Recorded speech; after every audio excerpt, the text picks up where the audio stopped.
move back to class time. We got 20 minutes, and we got to kind of move you guys on out of here so we can start reading. So 20 minutes, and then we're going to shut it down.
When we put that class together, and then as we evaluated that class and got them here, certainly we thought that was a pretty placeable class.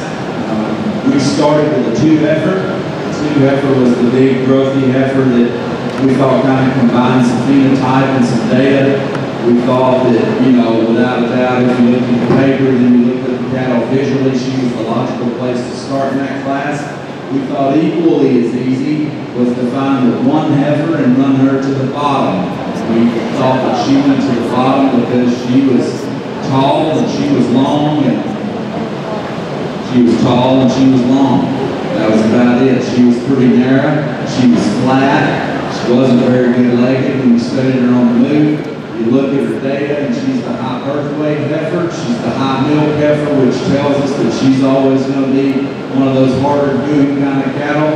So it was pretty easy for us to start the class with 2 and the class with 1. Then you got a middle pair to sort. And I think that's where the committee kind of went back and forth, and kind of struggled a little bit. So they only cut you 2 points in the middle. It didn't hurt you if you switched the middle pair. The committee went 4/3. They thought that the 4 heifer was just better cattle. They thought that she was nicely made from the ground up in terms of her skeleton. She's wider hip, she's bigger top, she had certainly plenty of depth and shape to her forward rear rib, a little neater, more attractive up front, a little more feminine than the 3 heifer was. Just thought she was better cattle, even though she gave up a little bit in terms of performance on paper. She was better stock. The 3 heifer kind of fell in the 3rd hole because even though you look at her from the side and she was thick-bellied and she had some rib and volume, she was pretty rough off her rear legs. Really was one that hopped in quite a bit. Really cow-hocked and a little sickle-hocked when you got her on the move. Got a little bit plainer up to her neck and her front end and her chest. She did have an advantage over the 4 heifer when you look at her growth figures, but didn't think that there was enough quality there to get around the 4 heifer. So the performance Hereford Heifers that you guys gave reasons on yesterday were placed 2, 4, 3, and 1. We cut them 5, 2, and 5.